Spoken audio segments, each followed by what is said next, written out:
Let's do it. What is up, everybody? Welcome into the pregame show. Man, we got a little homestand here. It feels good to be home. It's the same for me, but I am happy that the Nuggets are home. We're right where they left us, right in this bar, so but true. I'm glad to see them home. Nuggets Pelicans, the first of 3 games at home after a very long road trip. We're going to talk about that one. Of course, we're going to play a little fan vote from the Goatee show, live show that we had.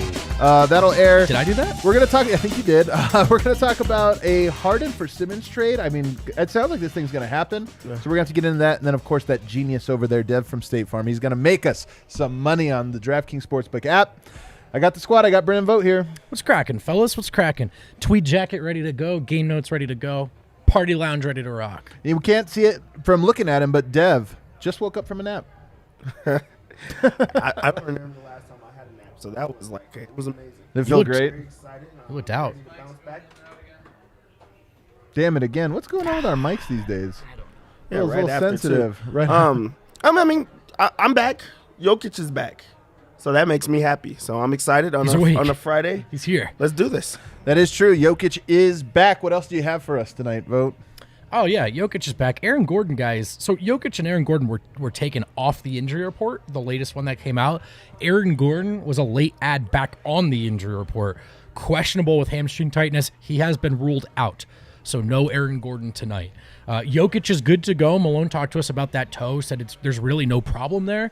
6 games in 9 days is a little much in terms of frequency, so it got a little aggravated, but there's no problem there is what Malone says. And then Cousins will go tonight, so good to see Boogie back.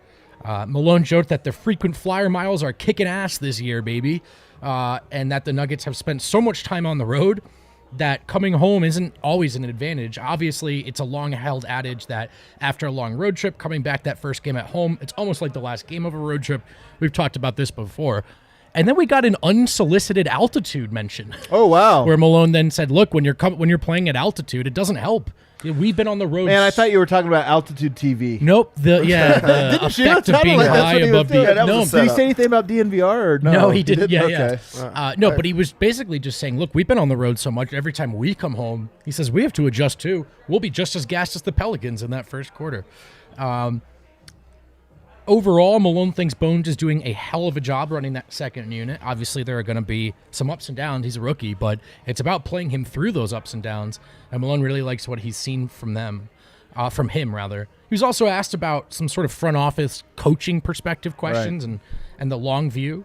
Malone pointed out that coaches live game by game, minute by minute, whereas front office members can really take more of a long-term view. And he said that one thing that Tim and he agree on about this trade deadline, should there be any action, and again, there might not be, Malone said, but should there be, is that they have to keep next season in mind. It's a little tricky because is the team they have this year the team they really sort of view as the team they have going forward with all of these injuries?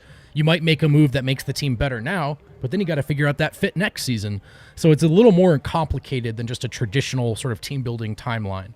Which was a good point. Let's stop you on this one here because this was my big takeaway from the pregame. Malone, first of all, in a fantastic mood, as you mentioned. I mean, it's the best mood we've seen him in a long time, which always gives me confidence because I feel like he has a good pulse of the team, and when he's nervous, I'm like, oh, God, what happened? Something's not going right. He was very relaxed. But he was asked about the trades and asked about Bones Highland, and in both cases, he referenced the team's long-term plans, not necessarily here. And it was interesting to hear him talk about this year. I mean, he did use the language, we don't know if Jamal and Michael are coming back this year, which I feel like Malone just takes extra joy in like making everybody feel like he just loves doing that. Yeah. But I do feel like when he talked about trades, he almost had we don't really need anything other than the guys we already have who are coming back. Yes. So he wasn't, and he didn't say that in so many words. This is my interpretation of him. So maybe there's something lost here. But it was interesting to hear him talk about how confident he is in the group of players they have. They just don't have available. And that's what it sounded like to me. He was like, no, this group we have, you guys don't realize. I love the fact that he talks to the front office like through the media. Like, I really do like that because it's like it's a chess type play, like where you're saying like, I really like this team, but I like the team that the Nuggets have been. So like right now we're making all these small pieces, and I mean I'm not just like saying that he's throwing anyone out, but it's like keep the guys that you have. Do not change any of those things. I want this guy to stay around, or I want these guys to stay around. So for him to go around it in a different way, but to also let it be known like, hey, we have these conversations all the time, and this is what I think. I think it's just a smart move by him. Hey, this team thinks what a lot of teams thought around the league, around the trade deadline last season. Like, that group the Nuggets built is good enough. Yeah. And that front office and Malone, they want to get back to that group. So I just think the balance is of note, right? It's not as simple as, well, we're going to get everyone back and they're going to look great, so this is the year, right? There's a balance to walk, and so it's interesting. Can you imagine if my job was to talk about you guys through the media? If I was like, look, can Brendan be better than he was last show? Yes. But you know what? We believe that he's better than what he's shown lately. Yeah. And once Harrison gets back, everything should be fine.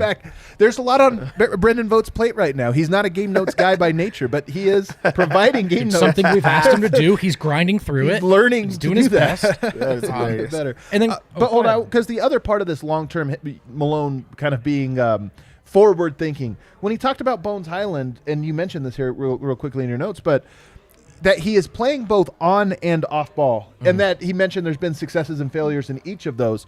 But his point about bringing that up was this serves us especially going forward, and I just love that because you start to think about what is his role going forward.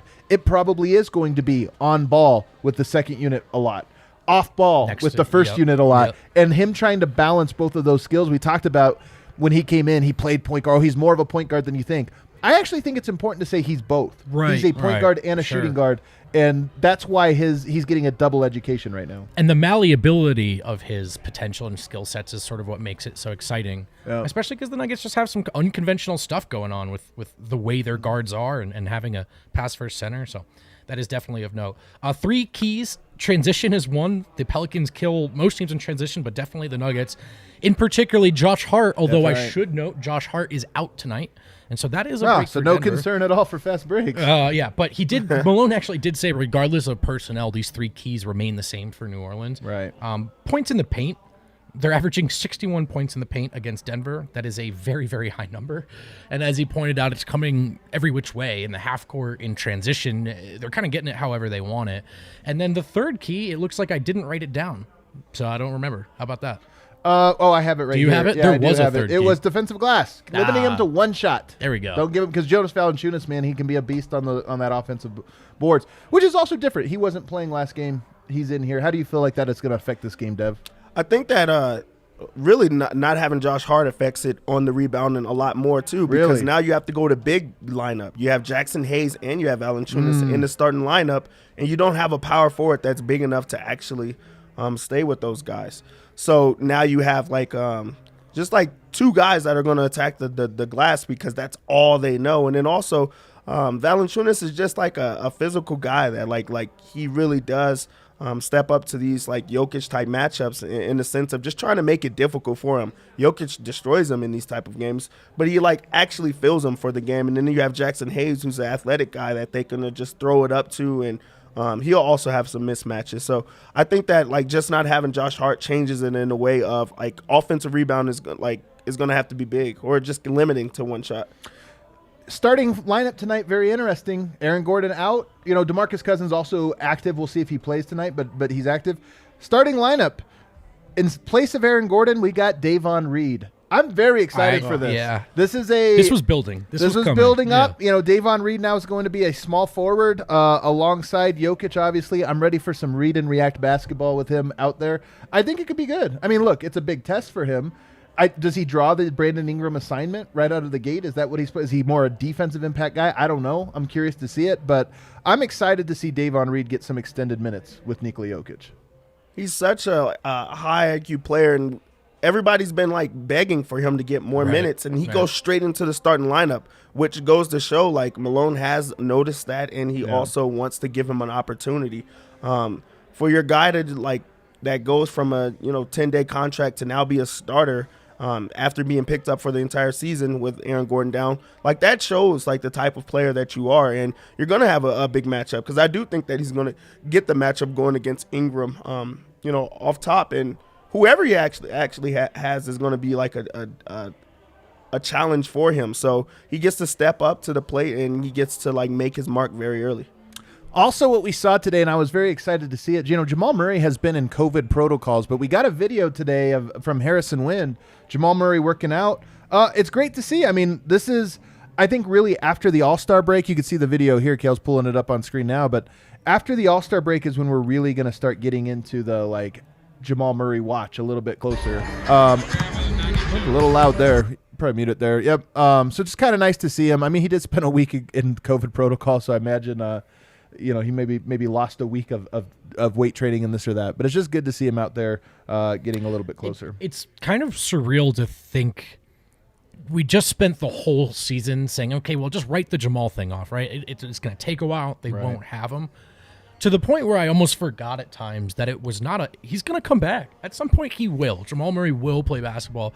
We're closer to that than further from that, and it's really exciting. Yeah, can't wait for it. All right, guys, over the weekend we did the Goaties live show here at the DNVR Bar, and, of course, Brendan Vogt was there, semi-drunk, ready to ask. Hell yeah. Random questions to random people. Let's roll that footage. Me? All right, I'm here with DNVR member and Avalanche superfan Eddie. Eddie, there is absolutely no way you are old enough to be in this bar. Where is your fake ID from? A guy from my school, they just sell them in the parking lot. You can catch them during off periods, lunch, stuff like that. Oh, I'll take that note. Thank you very much. Hey, kids, now you know. Okay, you're an Avalanche fan, so I have some Avalanche trivia for you. Are you ready? Maybe. Avalanche trivia. How many soldiers died during the White Friday avalanches in Italy during World War I? 2. It was actually closer to 10,000, but good guess. Oh my. How many avalanches occur in the western U.S. per year? Is it 100, 1,000, or 100,000? I'm gonna go with, what was the middle one? 1,000. I'm gonna go with 1,000. Incorrect. It's 100,000, dude. I'm gonna name a Colorado athlete. Okay. You tell me most likely to fill in the blank. It's up to you. Okay. Nikola Jokic. Most likely to crush a bottle of Coke. I want to know from you the best and the worst of 2021 in your life. Let's get real. Let's get honest. Let's just rip it open. Let's see. Best of 21. I'd have to say watching Joker just smash it just nightly is one of the best things of 2021 for me. I gotta say, I love how it's not, no one has any personal anecdotes. I mean, it's just the sports team was everything great. comes a little down when you're messing with the Joker. You know That's what right. I mean? That's right. What was the worst thing that happened to you in 2020? Man, watching crazy January 6th. Hey, fellas, just for a second. Oi, shut up. We have a Blake Bortles hater in the house, everybody. Be careful. Oh, Blake Bortles hater. Okay. Okay, we're rolling. If you were going to write in the yearbook of one Nikola Jokic, what would you say? Nico, thanks for all the good memories. Keep in touch. Have fun in the sun, get laid in the shade. Oh, I like that. Okay, Steph, rank these things in importance to you. Okay. The Denver Nuggets, the Colorado Avalanche, and your new husband. Got her. He won't see this, I'm sure. Avalanche husband Nuggets. Hell yeah. That's awesome. High five. Thank you. Thank you very much. Okay. This past year at age 26, Nikola Jokic won the NBA MVP award. What the hell did you do by 26? Well, I still haven't graduated college, so there's that. That's an excuse, but okay. So I'm getting there. I'm a little bit behind. What's the best thing to bring to a tailgate besides beer? Sunscreen. Sunscreen? Sunscreen? I'm sorry. I'm not going tailgating with you, Steph. I mean, sunscreen's safety first, I guess. Safety first is important. Doing great. That's Rudo making fun of my favorite team. You're back there, sir.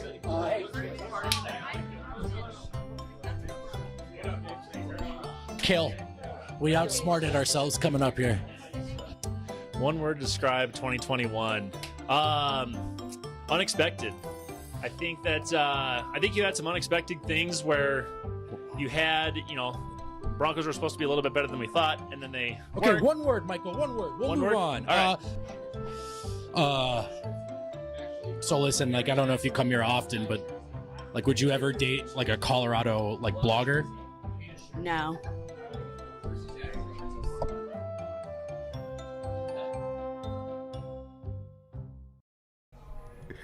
Ouch.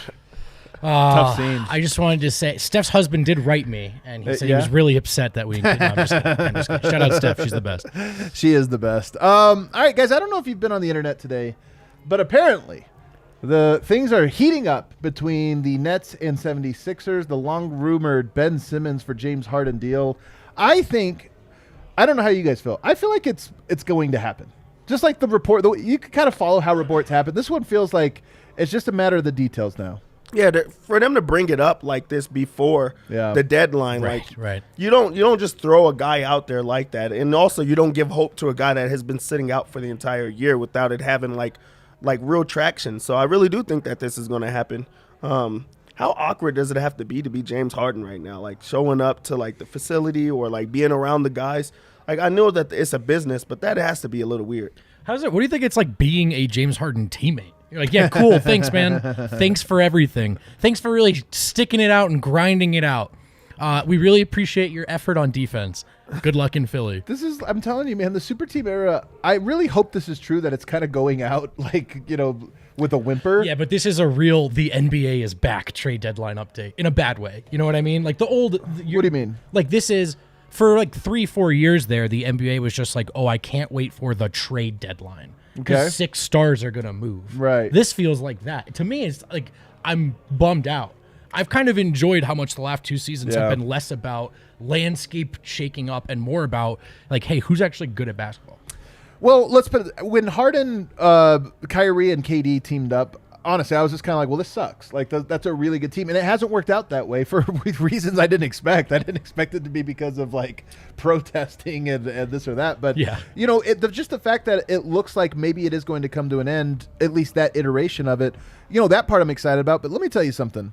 Ben Simmons has not played with the 76ers this season, and they're still pretty good. They're within striking distance of the 1 seed, although they have pretty much the same record as Denver. Just the East sucks.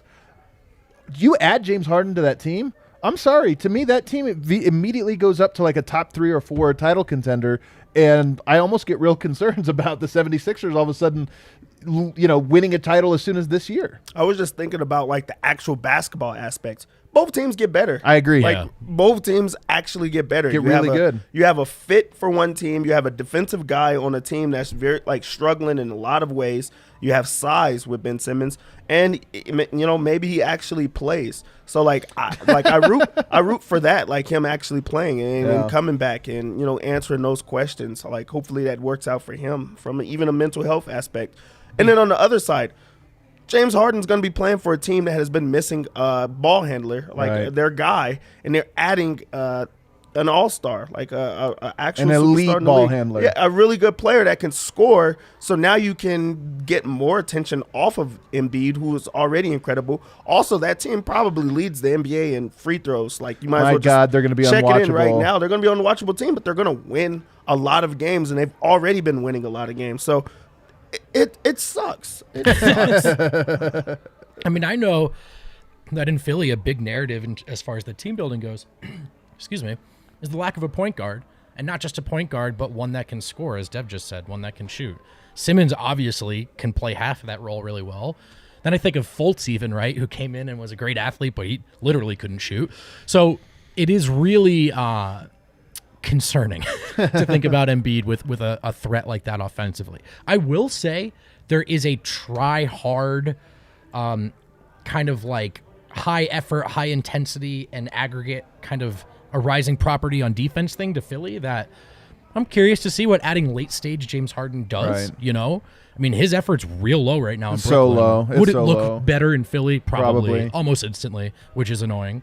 But I was joking with you guys before the show started. I like where all of our foes are at. Yeah. Portland, Brooklyn, Philly. Utah's falling apart. Utah. I don't need them to change. I don't want them to get better. So, definitely concerning. I look at that team and I go, if you have James Harden, elite 3-point shooter, especially off the dribble and in pick and roll, so automatically it's like, okay, that's really hard to guard, especially if you have a rim rolling big, which Joel Embiid qualifies as that. You got Seth Curry, who's one of the best spot up shooters in all of the NBA. Yep. You got Tobias Harris at the 4, who's a very good shooter, especially if he just gets to stand in the corner and shoot open threes. That's a lot of spacing, man. Like you just look at that and you think that's pretty elite spacing.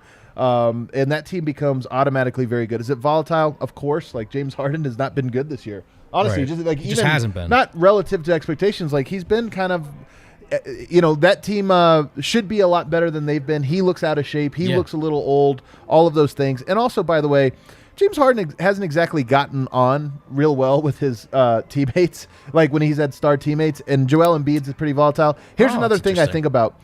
Daryl Morey, he's an MVP maker, right? Like he made Harden into this like, let's change everything so that everything is built around him to put these numbers. Now you've sort of got that with Joel Embiid where his usage is through the roof, his efficiency is through the roof. You add those two guys together. One, does that take Joel Embiid out of the MVP conversation? Does it diminish his opportunities a little bit there? Does it increase them? I don't know. What impact do you think that would have on Embiid to get another superstar who's going to, by the way, have the ball more than he will? I think it it lessens it in smaller ways, but also now it adds longevity to his career because he's not having to shoulder it in every single time game out. Also think he's going to take a few more games off. So I think that slows it down, but also I think his stats are going to go up in different ways. Like he's going to be able to go not against double teams every single time. He's going to be able to up his passing. I think that he's not a bad passer, but he's not throwing it to a guy like James Harden who can go and score every single time. Also, the wins are going to go up. So, they're only one loss. Steady. They're one game out of first place in the East. Yeah, so James Harden probably closes the gap there. Yeah, easily. So. He easily does. And then also it makes it in the playoffs. You have another guy to give the attention to because we've seen Embiid in the playoffs and he's been really good. But he hasn't had help. He really hasn't had help in the past where Ben Simmons has a horrible playoffs. Tobias Harris has a horrible playoffs, and it was just on him. Now you have another guy who can step up. Maybe he's horrible in the playoffs, but it adds another horrible player that you have to give attention to. I will say, though, it adds a lot of pressure to the Philly Embiid timeline and everything they're doing. I mean, he's a free agent next year. And then even if they re-sign him, I do think, as much as I said about I don't need to see Philly get better immediately, and I think this trade would make them better. I think you're going to see Harden play miraculously better in a different situation. All of a sudden he's skinny. Yeah, ready to go, playing posty again. But going forward, do you really want to be the team that hands Harden his next big contract? Right. That's a big question. And so, it does kind of tighten the window even further. But having said that, right now they're just look, Ben Simmons literally can't play. So any upgrade is worth it. Also with Brooklyn, Brooklyn's sitting in the 6th seed. They've been on a bit of a tailspin. Obviously, the vibes are not very good in Brooklyn right now.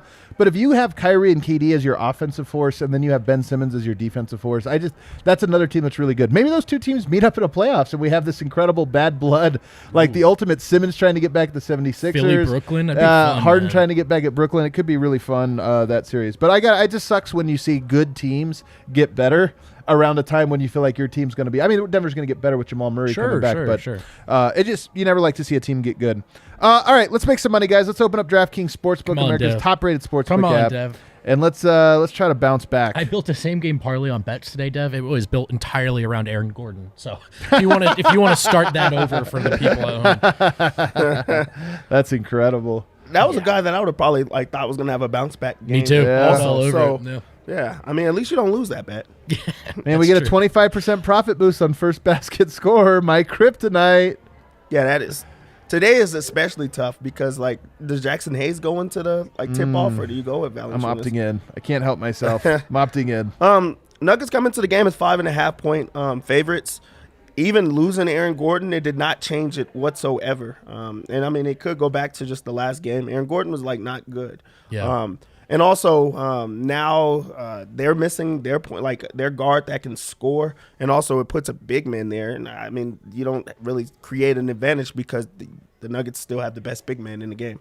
Nice. So 5.5-point favorite, I like it. I mean, I think the Nuggets are going to win. I put it as a money line. I wouldn't just go with that. So I'll put it as a part of a parlay if I had to go with that. I just feel like the Nuggets are due for a win. They've been playing really well, and they are coming off of 2 straight losses, so this is a bounce back spot for them. Home, yeah, and they're back home. That actually adds. It adds to it. So we'll go over to props. Points they actually open up and they have more guys on the Nuggets. Hell today. yeah! They have Forbes is on there. Davon Reed has some props. 6.5 for Davon Reed. Green. Is that a weird prop to take? No, it's not. Davon Reed can shoot the ball, and The Pelicans have no idea who the hell that is. That's true. And Jokic is going to find him for shots. 6.5. Are we taking it? Let's take it. We're going to take it. He's for sure going to knock down 2 3-pointers. He's going to knock down 2 3-pointers. So he's going to get to over 6 points. So like we like that one. We like that one a lot. I'm in. You know you're a diehard when you air horns a Davon Reed over 6.5. Oh, and it's going to hit. It's going to hit. Another guy that I really like to bounce back in this game, Will Barton. I really think that he's going to have to take some shots. We have a theory on Will Barton. We're not going to share what it is, but we think we might have a turning point. We have a strong theory. This might be a I really turning think point that game. there is a turning point. 15.5 points? 24.5 points, rebounds, and assists. That's where we're going. He's going to have to rebound. Work. He's going to have to help. He's going to have to get others involved, and he's going to have to score. I really, really like the 24.5 points, rebounds, and assists. Riding with thrill after arguably his most disappointing game bad. we've ever watched. So really, I don't want anyone to think that I don't think he was bad. He was horrible. Really in that bad. Game. He was expecting a bounce back. So yeah, we're expecting that bounce back. What I'm gonna just lock in. Oh my goodness, I can't wait. Where are we going? Jokic rebounds is way too low. Really? 11.5. Wow. And he's the center tonight, and he's the big guy, and he's also going against the center every night. I'm just saying he's got to be the only big man. But it's Valanciunas and Hayes together now, right? That's how New Orleans has been Which doing I it? now know that he's going to try harder to get rebounds because it's 2 of them. And, I mean, we see him just get, space octopus type rebounds, and now he's going to actually have the effort into it. 11.5. It went lower. He's going to get 11.5 rebounds, and he's also been averaging that against them, a lot more, actually. So I like that. I think that that's the lock of the day, and it's going to make us some money. I'm going to build a single-game parlay here. I'm going to take Nuggets to win. We're going to start with that part of it, okay? So we're feeling good about the Nuggets tonight. I'm going to go to Jokic 3-pointers made, and I'm just going to add a 3. Big Val out there, I think he tries to stretch the defense. Also, his 3's kind of been money lately. Yeah. So I'm going to take Jokic 3s. I'm going to go to assists. You give him 2 cutters or 3 cutters now. Aaron Gordon's a good cutter too, but you put him another one in Davon Reed. Going to play some minutes with Bones. I like Jokic's assists. We got 9.5. Do I have an alternative line? Yeah, I have an alternative line. I'm going to go 8+ assists. 8+ assists for Jokic. And then what do I always go here? I always go steals. Jokic steals. I just feel like he gets a steal every single game he plays. So I'm going to take Nikola Jokic 1+ steal. It's a Jokic parlay. Nuggets to win. Jokic 3s. Jokic assists. Jokic steals. I get plus 165 on it. I like it. It's going to hit. Did you get Davon Reed in there? I did not. You think we should add him? At least they're going to have an alternative at 4 or something like that. For what? Like points? For points? You want me to take Davon Reed's alternative points? Have to have. All right, I'll take Davon Reed alternative points. Let me see if they have it. I don't think. No, they don't have him. They don't always have him on. What is his 3s? He's gonna at least knock down 1. You think? Can just throw that in there as a juicer. They don't. You know what? DraftKings doesn't like the single game parlay on players like Bones or him. So I'm just gonna stick to that. Money line. Jokic 1-3. Jokic 1 steal. Jokic 8 assists. That's my single game parlay. Plus 165. Why not? Putting 2 units on it. And we're going to roll. All right, everybody, thanks for tuning in. We're going to be right back here in the post-game show. Hopefully it's a winner's lounge. It's Party a Friday lounge. night. Party lounge. We might have some ranch riders waiting by to drink those for the post-game should it warrant it. We'll see everybody then.